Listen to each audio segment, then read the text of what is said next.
Abre sua Bíblia comigo na primeira carta de João, no capítulo 3, verso 16.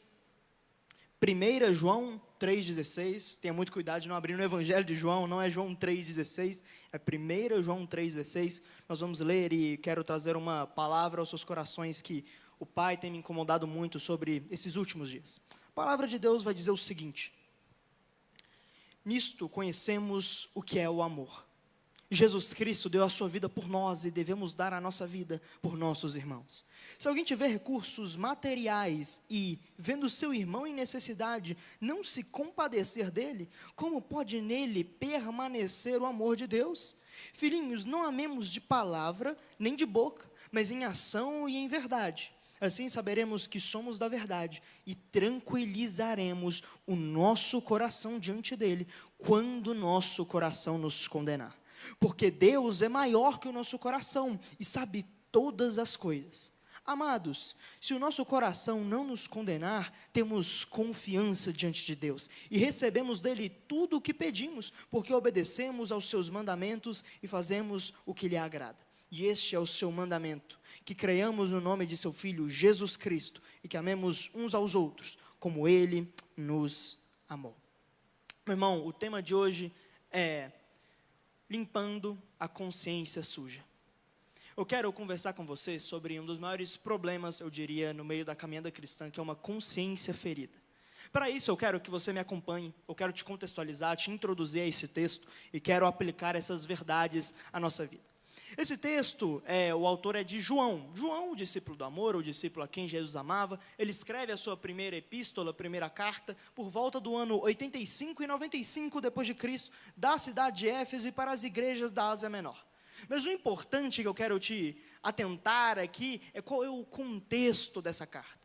Os livros da Bíblia não foram escritos simplesmente por serem escritos. Existe um motivo, um propósito, uma ocasião histórica para que isso seja escrito. E a verdade é que João escreve o seu texto no meio de um momento difícil para a igreja. A igreja estava passando pela maior heresia até então que tinha enfrentado. A igreja estava enfrentando os chamados gnósticos. E o que esse nome estranho significa, Davi? Deixa eu te explicar. A igreja sempre entendeu que Jesus Cristo é Deus e é homem ao mesmo tempo. Espero que você também creia assim, meu irmão, porque essa é a verdade. Só que surgiu a primeira heresia na história da igreja, que eram os gnósticos, que vem da palavra grega gnosis, que significa conhecimento. Esses camaradas, influenciados pelo pensamento grego, entendiam o seguinte: eles se baseavam em Aristóteles, Platão, que vão dizer que matéria é má e espírito é bom, para colocar algumas heresias sutilmente dentro da igreja, ao ponto de que nos tempos de João, quase que 1/3 dos cristãos tinham se rendido à seita gnóstica. Esses camaradas entendiam sobre dois princípios: a impureza da matéria, ou seja, cara, nada que eu encosto pode ser bom, e tudo aquilo que eu não posso encostar é bom. Sendo assim, Deus é bom porque Ele é espírito, e não porque é o caráter de Deus. E nada que eu encosto aqui nessa terra pode ser bom, porque isso é material. Esse era o grande primeiro problema desses caras. O segundo que eles entendiam é a supremacia do conhecimento, ou seja, eles queriam que conhecimentos especiais da filosofia grega e outras coisas iriam salvá-los, e não crer em Jesus Cristo dessa forma, entre aspas, errada dos apóstolos que eles entendiam. Dessa forma, eles chegavam em alguns problemas que existem até hoje na nossa igreja, e calma lá que eu vou te explicar como que a gente vai chegar nesse texto. A verdade é que eles entendiam que, olha, beleza, se matéria é má e espírito é bom, de forma nenhuma Jesus podia ser Deus e homem ao mesmo tempo. Eles chegavam a crer que Jesus era um espírito iluminado, ou seja, Jesus era Deus, mas ele era um fantasma. Se você tentasse encostar em Jesus na cruz, ele era um holograma, ele não era muito bem carne, e outros chegavam a negar a divindade de Cristo. Isso é uma heresia tremenda, isso é um problema de cristologia. Se você tirar um pouquinho da divindade de Jesus, acabou o cristianismo. Se você tira 1% da humanidade de Jesus, acabou o cristianismo. Só que eles chegavam em algumas ideias absurdas.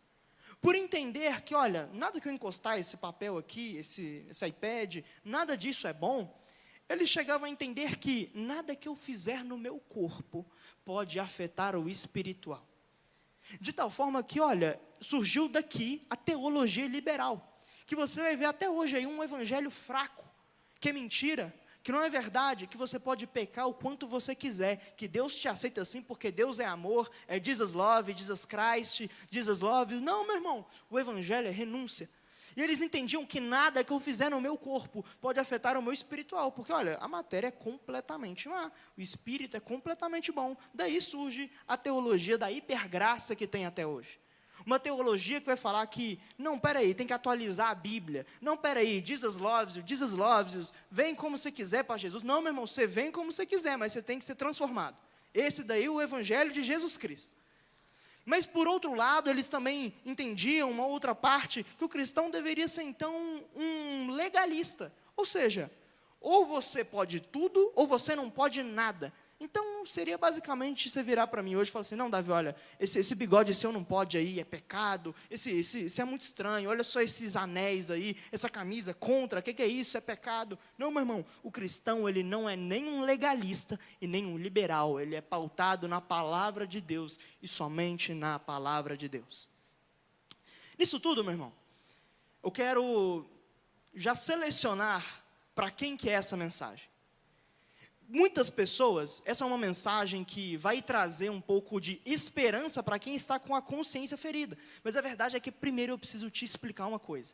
Não use as palavras desse texto para brincar com o evangelho. Aqui na introdução eu já estou te falando, o Filho de Deus, ele não vive na prática consciente e deliberada do pecado. O Filho de Deus, ele não vive querendo uma vida de pecado. Não existe crente Raimundo, um pé na igreja, um pé no mundo. Isso aí não existe. O Filho de Deus, ele não vive no pecado, mas agora, o Filho de Deus tropeça. Se você está andando angustiado por causa dos seus erros, você está com a consciência ferida, você está se paralisando na vida cristã por causa dos seus tropeços de pecados acidentais, e dessa forma você não está mais conseguindo realmente estudar a palavra de Deus, se sentir bem na comunhão dos santos aqui na igreja. Então, meu irmão, se você é um cristão genuíno e está passando por um pecado de acidente, então essa mensagem é para o seu coração. Dito tudo isso, quero agora te contextualizar onde estamos nesse capítulo de João. João vai tratar de alguns temas, antes de chegar no capítulo 3 que nós lemos. É como se essa carta de João fosse uma escada caracol. Ele começa em um assunto, dá uma volta passando por outros assuntos e chega no mesmo assunto de volta. Então ele vai repetindo temas e temas.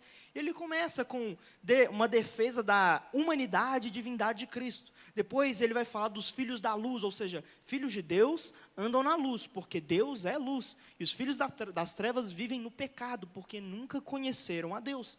Ele vai continuar falando do amor fraternal. Ele vai falando sobre não amar o mundo, mas sim a Deus. Dando uma advertência também contra os anticristos, que eram os gnósticos dessa época. Esse povo da heresia, João chama eles de anticristos. Meu irmão, tem muito anticristo por aí, fazendo deturpação da palavra de Deus. Não aceito isso não é evangelho não. Além disso, ele volta depois ao tema de luz e trevas, e depois volta aqui agora sobre o amor. E esse ano é o ano da compaixão na nossa igreja. Eu acho que essa mensagem é muito necessária, porque a nossa cura na nossa consciência, eu vou te apresentar isso e quero te expor isso agora, está completamente ligada ao nosso amor. Mas perceba você uma coisa muito bem. Existe uma diferença entre uma consciência culpada e o convencimento do Espírito Santo. Quando eu e você pecamos, nós caímos, nós tropeçamos, o Espírito Santo tem o papel de nos convencer, ou seja, ele vai nos levar a um arrependimento genuíno. Um arrependimento não é chorar, não é gritar, é abandonar aquela prática e não voltar naquilo. O Espírito Santo tem esse papel, mas agora, se você já abandonou uma prática, por exemplo, uma coisa do seu passado, ou do presente, que você já se arrepende tremendamente e quer largar, mas a sua consciência não te deixa em paz, a sua mente está ferida, está suja, e que fica falando assim, você vai estudar a Bíblia, passando as páginas assim com essa mão? Você vai ler a Bíblia com essa mente aí, que pensa esses negócios tudo aí, meu irmão. Se esse é o seu caso, você já se arrependeu de algo que você fez e quer agora uma cura, você não quer viver nisso e quer parar de ouvir essa voz que te atormenta, então eu quero te expor quais são as formas de nós vencermos a nossa própria culpa mental. Leia comigo de novo os versos 16 até o verso 20.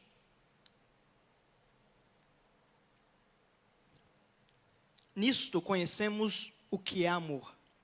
Jesus Cristo deu a sua vida por nós e devemos dar a nossa vida por nossos irmãos.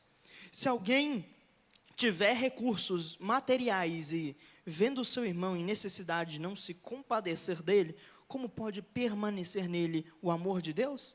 Filhinhos, não amemos de palavra nem de boca, mas em ação e em verdade. Assim saberemos que somos da verdade e tranquilizaremos o nosso coração diante dele, quando o nosso coração nos condenar, porque Deus é maior do que o nosso coração e sabe de todas as coisas. Meu irmão, o que acontece quando eu e você tropeçamos é uma cena de tribunal que eu quero te exemplificar aqui. É como se estivesse numa sala de julgamento. Você é o réu, que está sendo condenado e está sendo acusado. Do outro lado tem um advogado que está te acusando, e o nome dele é Senhor Consciência. A sua mente está te acusando e jogando provas contra você, querendo te condenar em algo, mas tem uma terceira pessoa nessa sala do tribunal, que é Deus. Deus é o juiz, que está sentado naquela mesa, e Ele é quem tem o veredito final, porque Ele é o juiz. Quando nós estamos nesse lugar de ser tremendamente acusados no tribunal, a ideia é que é como se nós, como cristãos, vivêssemos no castelo do medo a nossa caminhada de fé. É como se a todo momento você temesse que Deus vai jogar um raio na sua cabeça quando você errar. O cristão que está num lugar de consciência suja, ele começa a achar que quando ele estiver presente numa reunião da igreja, vai se levantar um profeta e vai começar a revelar os segredos do passado dele. Esse lugar de castelo do medo vai tentar fazer você ficar remoendo erros passados, se martirizar pelos seus pecados, e dessa forma você se sente esmagado, você se sente paralisado, você se sente indigno de entrar na presença de Deus, você se sente totalmente indigno de simplesmente orar.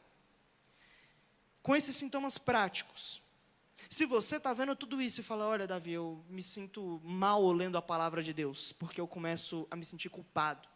Se eu sinto que tem algo me esmagando, se você está sentindo tudo isso, que quando você entra na presença de Deus, vai acontecer algo terrível com você. Se você sente que quando você vem na igreja, as pessoas vão te julgar e alguém vai descobrir os seus erros, então, meu irmão, você está no lugar certo, na hora certa, com as pessoas certas. Mas o que o texto vai nos expor aqui, para essa consciência suja, são alguns remédios. Eu quero começar pelo primeiro. Ele vai dizer, olha, porque Deus é maior que o nosso coração. O primeiro ponto, para curar uma consciência que está dolorida e ardendo, é o seguinte: fé na graça de Deus. Como nós falamos, quando você peca, Deus é o juiz. Por mais que seja a sua consciência te acusando, não é a sua consciência que decide e tem a palavra final, é Deus. É o juiz que vai dar o veredito, você está perdoado ou não? Você já está agora limpo diante de mim ou não? Quem tem a palavra final é só o Pai. E sabe o que é que Ele fala para nós quando nós estamos assim? 1 de João 2 vai dizer, meus filhinhos, escrevo a vocês essas coisas para que vocês não pequem. Se porém alguém pecar, temos um intercessor junto ao Pai, Jesus Cristo, o justo. Ele é a propiciação pelos nossos pecados. Quando você está nesse lugar de tribunal, e você está sendo acusado, parece que ninguém vai te ajudar. Jesus vai lá no ouvido do juiz e fala assim, aqui, eu já perdoei ele, pode perdoar ele, está tudo de boa. Aí Deus dá o veredito assim, ó, acabou filho, ó, tem um intercessor aqui, tem um cara, o advogado bom e fiel, que está me convencendo que você é inocente, porque ele já pagou a sua pena. Mais uma vez eu quero te retornar, não transforme a graça de Deus em liberalismo, isso daí não está na Bíblia. Isso daí são os falsos mestres gnósticos que faziam. Mas quando você é um cristão verdadeiro e você erra, confie na graça de Deus. A boa notícia é que tem um advogado bom e fiel, Jesus. E quando a sua consciência te acusar, Ele vai lá te inocentar. Romanos 8:1 vai falar, portanto, agora já não há mais condenação para os que estão em Cristo Jesus. Meu irmão, por que eu e você nos condenamos quando Deus já nos perdoou? Você não tem por que se martirizar, porque Jesus já morreu no seu lugar. O primeiro remédio para você entender na sua consciência que você foi perdoado, o primeiro detergente espiritual, é confiar na graça de Deus. O nosso problema é que nós queremos ter uma vida cristã pautada em méritos. Ou seja, aquilo que eu faço é aquilo que vai decidir a minha vida. Se eu estou sendo um filho bom ou filho ruim. Não, meu irmão, é graça, não é nada que você fez. É tudo que Cristo fez. Não depende de você. Depende só dele. E ele já fez tudo. Meu irmão, você é filho. Você não está devendo nada para Deus. Deus não é um Deus carrasco. Deus é um Deus que ama seus filhos. E por mais que Ele discipline seus filhos, até a disciplina de Deus é com amor. Nós precisamos viver pautados na fé. E na fé que a graça de Deus é verdadeira, meu irmão. De tal forma que o sentimento de ser perdoado na nossa mente é tão forte quanto o sentimento de culpa. Quando você erra, reflita tanto nesses pontos que eu vou te trazer. E eu te garanto que tudo isso vai fazer um sentimento na sua mente tão forte de ser perdoado que vai esmagar o sentimento de ser condenado. Não há mais condenação para os que estão em Cristo Jesus. Meu irmão, dialogue consigo mesmo. Porque é a sua consciência. Como nós já falamos, se você já se arrependeu, não é o Espírito Santo tentando te convencer, é o advogado adversário, que é de fato a sua mente. Então você precisa conversar com você mesmo. Senta e fala assim, olha, Deus me perdoou, está aqui em Romanos 8:1, não tem mais condenação para mim, eu vou cantar, eu vou louvar, porque para mim já acabou. Meu irmão, convença você mesmo de que Deus já te perdoou. Viva nesse entendimento. O primeiro de todos é, confie com fé na graça de Deus. 2 Timóteo 2, se somos infiéis, Ele permanece fiel, pois não pode negar-se a si mesmo. Não transforme a graça de Jesus em libertinagem, mas quando você erra, Jesus não muda e Jesus não muda. O segundo remédio que ele vai nos apresentar nesse texto é o seguinte. Ele vai dizer depois, e Ele sabe de todas as coisas. Meu irmão, Deus sabe de todas as coisas, e não a sua cabeça. É Deus quem tem onisciência, e não você. O que eu quero te expor é o seguinte. Muitas das vezes, a sua cabeça vai te condenar por algo que talvez você nem errou. É uma pressão tão injusta dentro de você mesmo, ao ponto de que nem na palavra de Deus está falando que aquilo que você fez foi pecado, mas a sua cabeça está assim, nossa, você não presta, nossa, você não é digno, nossa, você não vale nada, nossa, você é imprestável. Meu irmão, mas sabe o que a palavra vai dizer? Deus sabe de todas as coisas. Quando você está junto de alguém, e às vezes você solta uma palavra sem querer, você fala algo, e na sua consciência vem assim, olha, você não falou com a motivação certa. Você falou isso, mas é querendo ganhar em cima de fulano. Meu irmão, você precisa entender, peraí, eu realmente estou fazendo isso? Dialogue consigo mesmo. Se você falar, não, eu falei com a motivação certa, mas aquilo vai continuar na sua cabeça. Então saiba que Deus sabe de tudo. Deus viu a sua motivação.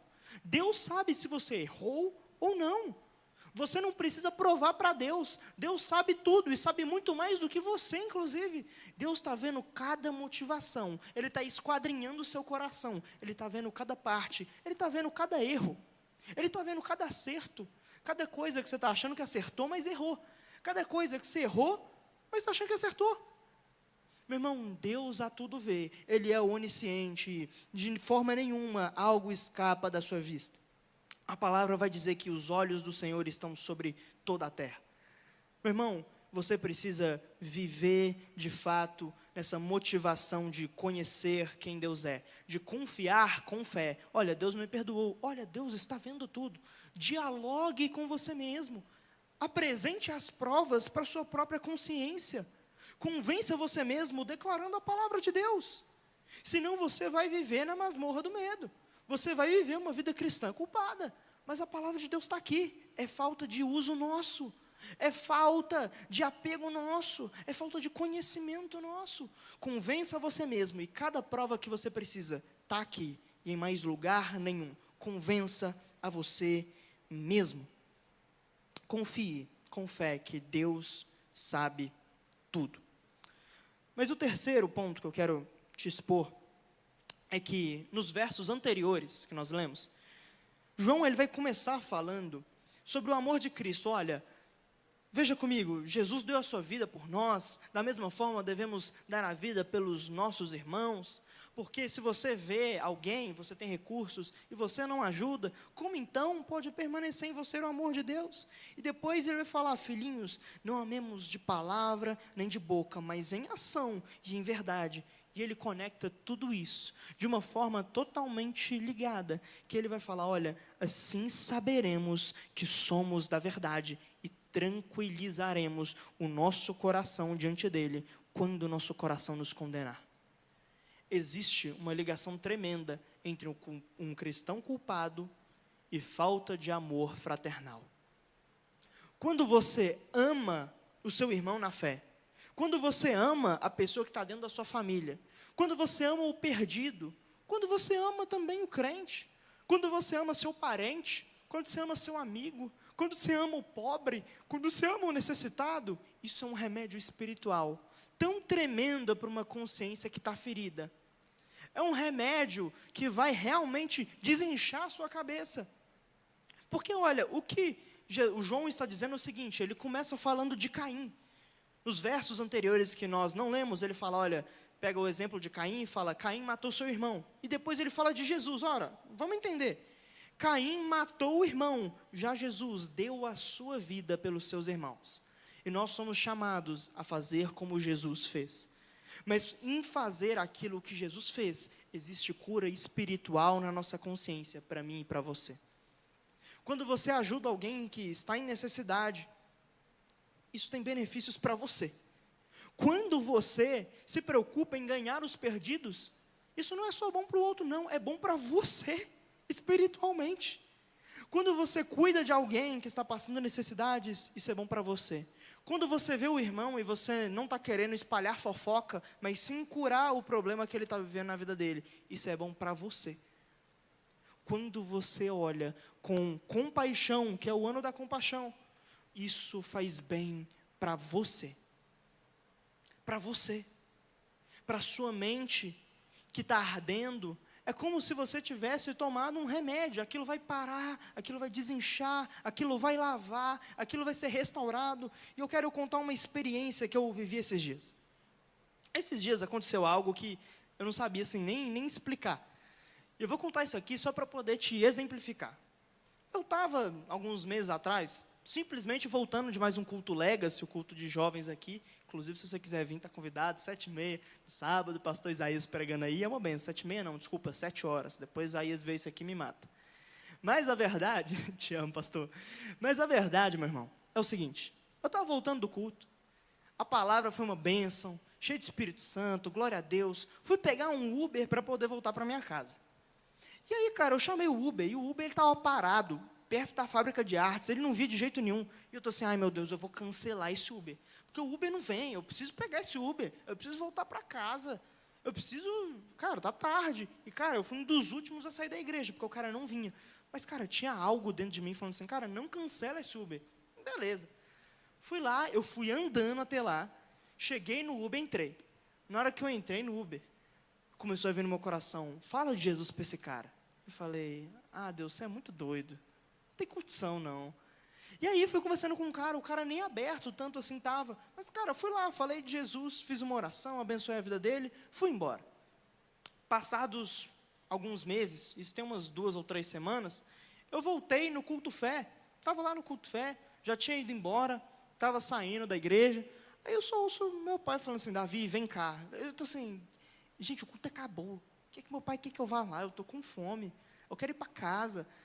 Ele falou assim, não, vem cá, eu estou vendo todo mundo me chamando, vem cá, Davi. Peguei o microfone, cheguei lá, cara, eu vejo aquele Uber lá na frente, no apelo.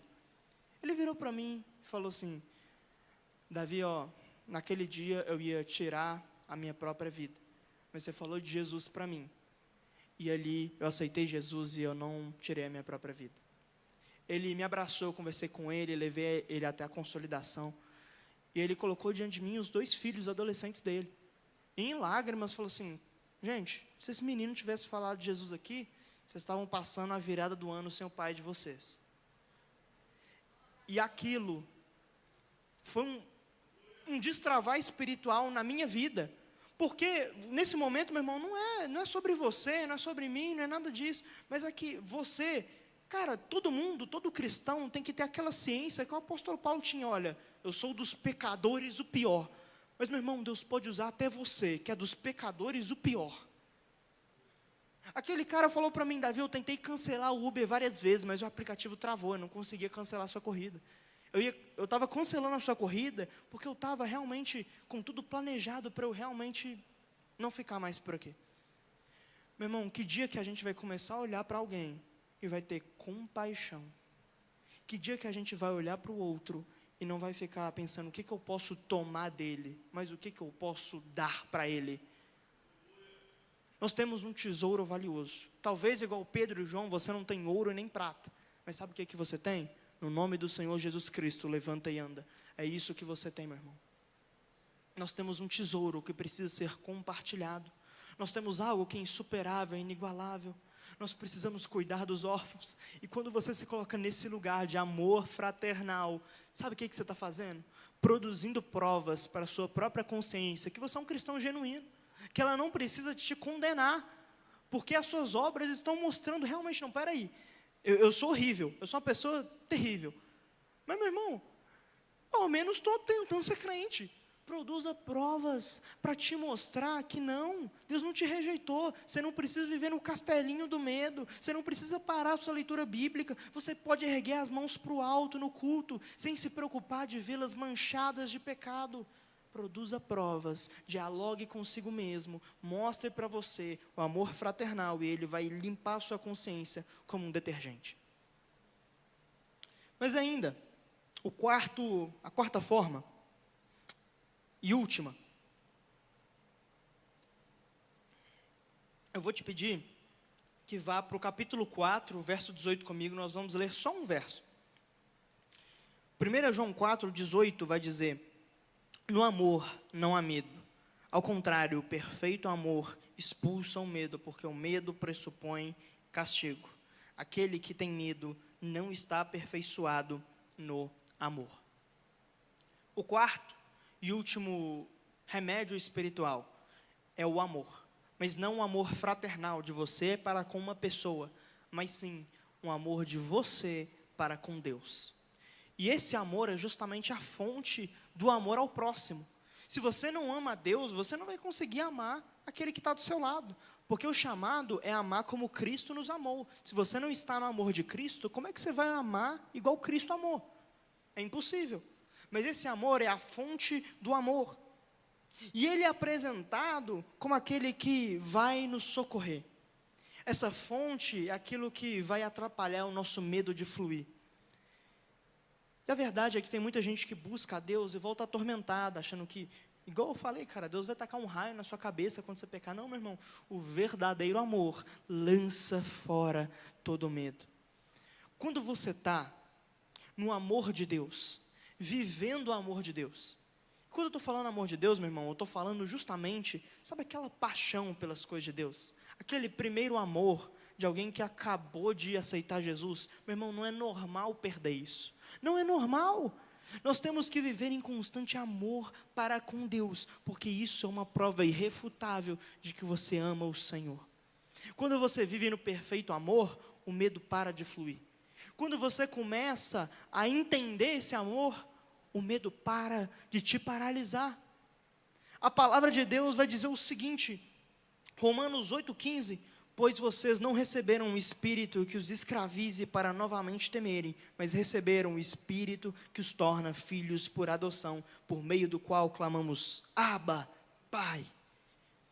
O espírito que você tem é um espírito que não vai te botar medo, não é um espírito que vai te prender no castelinho da sua cabeça. É o Espírito que vai te libertar, que vai fazer você vir aqui e falar, Pai, obrigado pelo dia de hoje. Abba, Pai, eu quero tanto te conhecer. Pai, eu preciso tanto do Senhor. O que eu posso fazer para te agradar? É esse Espírito que você tem. Nós precisamos ter consciência disso. Quarto ponto, viva em amor constante. Ame a Deus e assim você será liberto de você mesmo. Viva por amor a esse livro. Viva por amor a Jesus. Medite nas coisas de Deus. Será que na sua cabeça passa tanta coisa e não passa as coisas de Deus? Será que você preocupa com tudo, menos com Deus? Será que você pensa em tudo, menos em ler um versículo daqui? Será que a nossa cabeça não está tão vazia, a nossa intimidade com Deus está tão fraca, que a gente está parando de amar a Ele? Porque o lugar que o amor cresce é no lugar da intimidade. Se eu falo para alguém aqui, olha, eu te amo, mas eu não tenho relacionamento com essa pessoa, então eu não amo verdadeiramente. Nós precisamos voltar à intimidade. Mas para nós concluirmos, nós vamos ler os versos 21 a 24. Eu quero te mostrar os resultados de uma consciência que agora está aos pés da cruz. Uma consciência cheia de fé e cheia de amor. Amados, se o nosso coração não nos condenar, temos confiança diante de Deus e recebemos dele tudo o que pedimos, porque obedecemos aos seus mandamentos e fazemos o que lhe agrada. E este é o seu mandamento, que creiamos no nome de seu Filho Jesus Cristo e que nos amemos uns aos outros, como ele nos ordenou. A grande bênção, o grande prazer de estar com uma consciência aos pés da cruz, é que você chega na presença de Deus e você não vê Deus como um chefe, você vê Ele como um pai. Você chega diante de Deus com confiança, e confiança aqui não está falando, meu irmão, de você chegar com o ego lá em cima na presença de Deus. Deus, você tem que me dar isso, não. É chegar cheio de fé. Sabe por quê? Quando você está com a consciência suja te perturbando, você faz um pedido a Deus, mas Deus não vai responder. Por quê? Não é por causa dos seus méritos, é porque a sua fé está sendo roubada. Tem uma voz o tempo todo falando, você vai pedir para Deus mesmo? Você vai pedir um celular novo? O que você faz com esse celular seu? Mas se você está com a sua consciência no lugar certo, cheia de fé, cheia de amor, então essa voz para. E quando você pede algo ao seu pai, você realmente crê naquilo que você está pedindo. Quando a sua consciência está lavada, é como se o seu coração, agora limpo pelo detergente do céu, ele agora começa a bater na mesma sintonia, no mesmo ritmo, na mesma palpitação que o coração de Deus. E quando o seu coração bate igual ao coração de Deus, ele vai te ouvir, meu irmão. Os pedidos vão ser atendidos. Isso aqui não é evangelho de bênção e prosperidade. Eu acho que a maior bênção que eu e você podemos ter nessa terra é termos experiências com o Senhor. Talvez você não está mais tendo experiências com Deus, sabe por quê? Primeiro, você não está pedindo. Segundo, quando pede, a sua consciência rouba a sua fé. E o mandamento que nós precisamos ter para voltar à consciência, de acordo com João, é: tenham fé no Filho de Deus. Os 2 pontos de fé que nós falamos: fé na graça, meu irmão, e fé que Deus sabe todas as coisas. E nós precisamos voltar a andar em amor, como Ele diz. E o amor, meu irmão, o amor fraternal e o amor para com Deus vai nos libertar de nós mesmos. Quer ter orações respondidas? Sare a sua consciência. Primeiro, nós vamos repetir aqui: tenha fé na graça de Deus, creia que Ele é fiel e justo, não tem mais condenação. Segundo, tenha fé que Deus sabe todas as coisas. Terceiro, tenha amor para o seu próximo. Quarto, meu irmão, possua amor para com Deus. Dialogue consigo mesmo, prove isso para si mesmo e pare de viver na masmorra do medo, porque aquele a quem o Filho libertar verdadeiramente será livre, no nome de Jesus.